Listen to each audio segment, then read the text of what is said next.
This is the Data Collection Processes and Forensics Analysis by Isaiah Singleton. What is forensics analysis? What is it for? And why so important?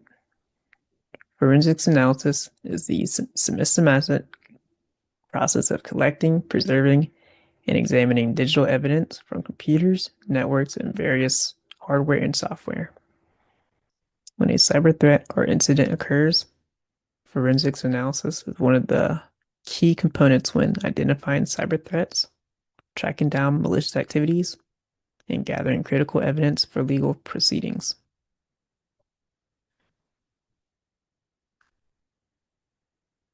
Data identification. Forensic analysis needs many different forms of data during a cyber incident, so naturally, different forms of forensics take place, such as computer forensics, network forensics, mobile device forensics, memory forensics, and cloud forensics.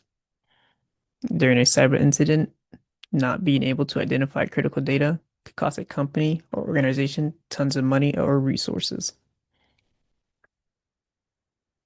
First, we'll talk about computer forensics. During computer forensics, the analysts will examine hard drives, operating systems, files, and malware left behind by the attacker to find traces of unauthorized activity. They will also recover and collect files, system logs, and metadata. These items are to be found because they have a high chance of containing evidence that will aim in finding unauthorized activities or help rebuild the story of the threat actor's actions. Next, we'll talk about network forensics. During network forensics, analysts will monitor network traffic, packet captures, and firewall logs to detect breach attempts and identify unusual patterns that could give a hint that a cyber attack is coming, ongoing, or has already occurred. For example, if an analyst were to witness a huge jump in packets or bandwidth, that could hint at an attempted DDoS attack or denial of service. Next, we'll talk about mobile device forensics. Mobile device forensics is usually used in data leaks, insider threats, and potentially corporate espionage. During mobile device forensics, analysts will examine mobile devices, including smartphones and tablets, examine messages that were sent and received, incoming and outgoing calls, and application data to identify patterns and motives of a threat actor. For example, if a threat actor were to leave a sync device behind on accident after finding out their location was discovered, an analyst would be able to access messages and location data, giving legal authorities a chance to expose the threat actor and potential collaborators. The valuable information that is harvested can be used in court for prosecution.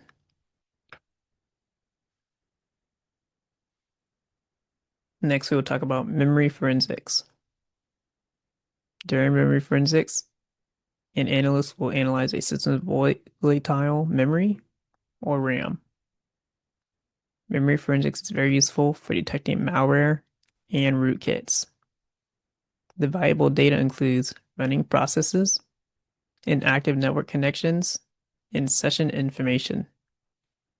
Unfortunately, the only problem with memory forensics is that the RAM memory is lost when the system is powered off. So if lost, it could ruin an investigation. Next, we will talk about cloud forensics. During cloud forensics, analysts will analyze cloud storage and virtual environments. Searching these two areas could aid an analyst if criminal behavior occurred and the cloud was used as a medium. Next, we'll talk about the preservation of data. After digital or physical evidence is secured, analysts also must make sure the evidence or data is not altered at any time. Securing the scene and document the condition of evidence are the techniques also used to preserve the data to make sure it has not been tampered with. Next, we'll talk about the chain of custody. Simply put, the chain of custody form is a form of documentation that establishes a record of all changes in the custody, control, transfer analysis, and disposition of the physical evidence. The chain of custody contains the date and time of evidence collection, location of evidence, name of investigators, the name of the owner of the media, matter name or case number, the type of media, the reason for collection of evidence, and the serial number of evidence, such as media, if available. To our left, we have this sample of what a chain of custody form could possibly look like.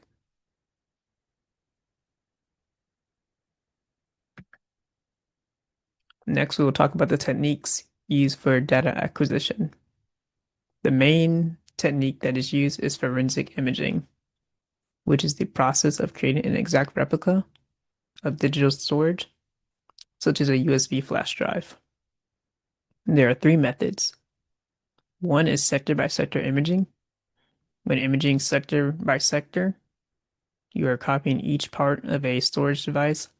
By doing so, you are creating an exact replica of the original data. It will even capture free space of unallocated sectors. Next is logical imaging, which captures all files available to the user. Unfortunately, this usually does not capture files that are deleted. It only captures active files on the device. This procedure is on the cheapest side, but you risk losing lots of data if it has already been deleted. Lastly, we have physical imaging.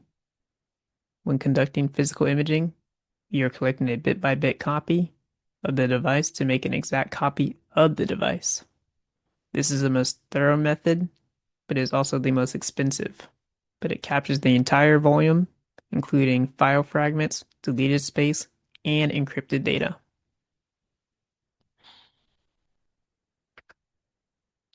Next, we will talk about the tools that are used for acquisition. First is FTK Imager, a user-friendly program that creates images from storage devices to use file systems without altering data.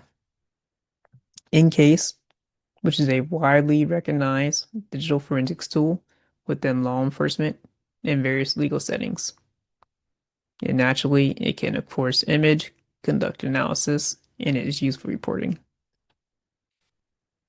Next, we have a command line utility called DD that is usually used on systems with the Linux operating system.